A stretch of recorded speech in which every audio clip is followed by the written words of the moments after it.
Gloire à Dieu. Amen. Bonsoir à tous. C'est une grâce, un privilège d'être réunis ensemble, dans la présence du Seigneur, bien sûr.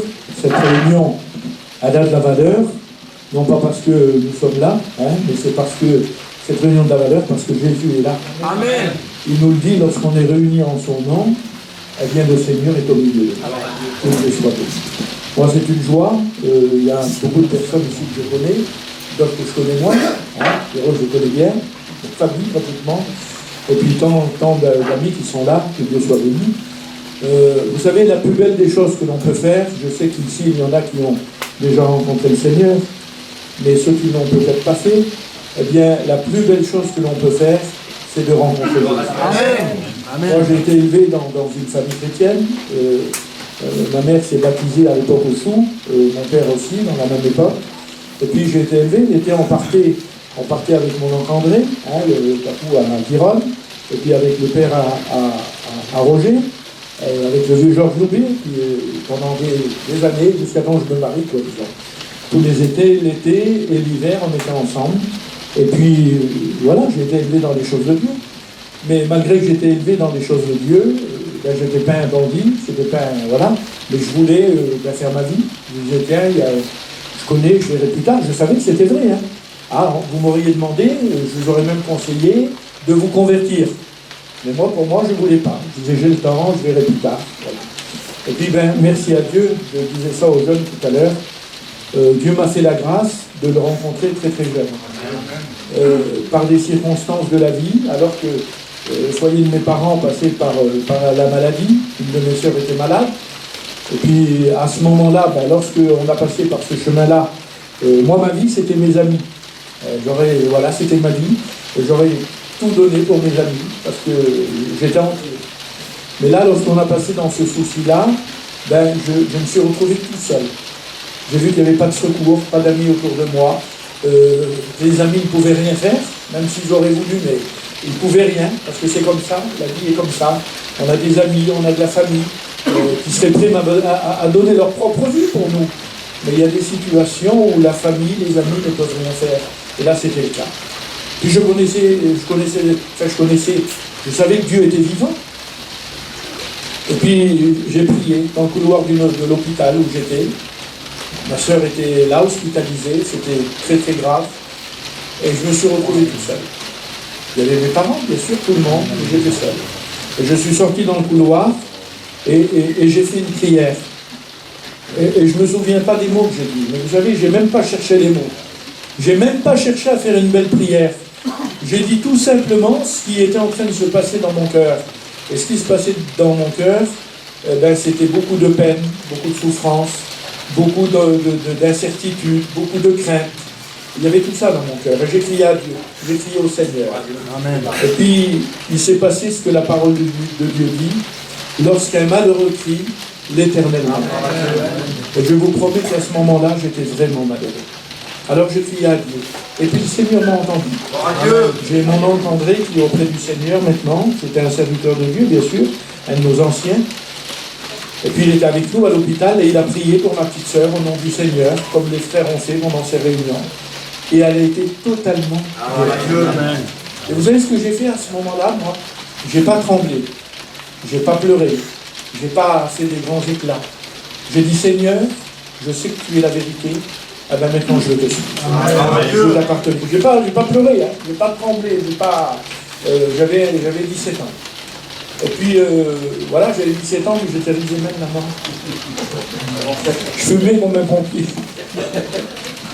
Et je fumais tellement, à 17 ans, c'était comme ça, je fumais tellement que j'attrapais 2 bronchites par an. Alors c'était des bronchites, puis vous savez bien comment c'est les voyageurs définitifs. Je fumais certainement pas devant les vieux, voilà. Mais ces bronchites-là étaient tellement fortes que sans être chrétien, je disais, il faut que j'arrête de fumer, je vais tomber malade des poumons, je ne sais pas ce qui va m'arriver moi. Alors j'avais essayé, souvent de fois. Alors j'avais essayé en diminuant, mais à chaque fois on aurait dit que je diminuais, j'arrivais à un point, parce qu'on aurait dit que ça se déchaînait dans moi, sauter sur des cigarettes. Et puis à l'époque, c'était pas des arrières, c'était des gitanes ou des gauloises. Je ne dis pas. Et puis je fumais, ça ne même pas la peine, comme j'étais. Et lorsque j'ai dit au Seigneur, Seigneur, je t'appartiens maintenant, je veux être un chrétien, je veux te donner mon cœur. J'avais tout, j'aimais le monde, j'étais un jeune, mais il y avait le monde devant moi, il y avait la cigarette, il y avait tout ce que le... Voilà. Ben, j'ai dit, Seigneur, je viens à toi, il faut que je... Vous avez vu, McDonald's, il dit, venez comme vous êtes. Ben, c'est ce que j'ai fait. Je suis venu au Seigneur comme j'étais, avec tous mes fardeaux, avec toute ma misère, avec... voilà. Mais je vous le dis, mon cœur voulait appartenir à Dieu. Amen. Et à cause que mon cœur voulait appartenir à Dieu, là on était dans la région de Bordeaux lorsque ça s'est passé. Alors j'avais demandé à mon oncle André, je lui ai dit, je voudrais que tu me baptises. Et puis vous savez bien, les vieux, ça ne veut plus. Il a dit, écoute, attends un petit peu, on va voir et puis on verra plus tard pour te baptiser. Et puis donc, j'allais aux réunions, je me déclarais chrétien moi, hein, mais je fumais. Je disais, Seigneur, comment... Puis on faisait les vendanges, moi, sur Bordeaux, là-bas. Et puis un coup, donc, c'était 2h d'après-midi, je me rappellerai toute ma vie, et je fumais la cigarette, là, je dis, Seigneur, je voudrais tellement que ça soit la dernière, je voudrais tellement que tu me libères de cette cigarette-là. Puis je l'ai fumée, après j'ai acheté, j'ai commencé à travailler. À partir de ce jour-là, ça a été totalement ça. J'ai jamais refumé, je n'ai jamais souffert de dire, non, le Seigneur m'a totalement libéré. Et puis après, de Bordeaux, nous on était là-bas pour les Toussaints, on est venu ici, puisque après on descendait sur Marseille, là, et on était au VAC, avec donc tous ensemble, avec mon oncle André, avec les parents à Roger, avec le vieux Georges, et puis tout ce qui était de famille, tout ça. Et puis là, donc, ils ont fait un service de baptême. Et puis je me suis baptisé au VAG à Marseille en 75, avec plusieurs qui étaient là, de la famille qui était là. J'aimerais vous dire, mais vous savez, ne croyez pas que la vie chrétienne, c'est un tapis de rose. Il y en a qui croient, il y a de chrétiens, il n'y a plus de maladie, il n'y a plus de problème d'argent, il n'y a plus de problème de santé, il n'y a plus... Si vous pensez que l'évangile c'est comme ça, ben vous faites fausse route. Non, malheureusement, le chrétien passe par la maladie, il passe par des problèmes d'argent, ça arrive, hein. Je le dis avec un grand respect ici. Il passe même par le deuil.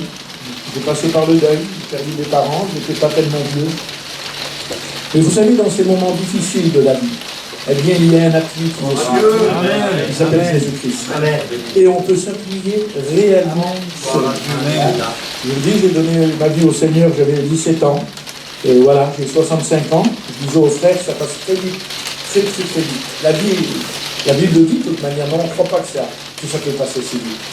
Eh bien, voilà, je le dis à ceux qui tardent, ceux qui me remettent à demain, ne tardez pas.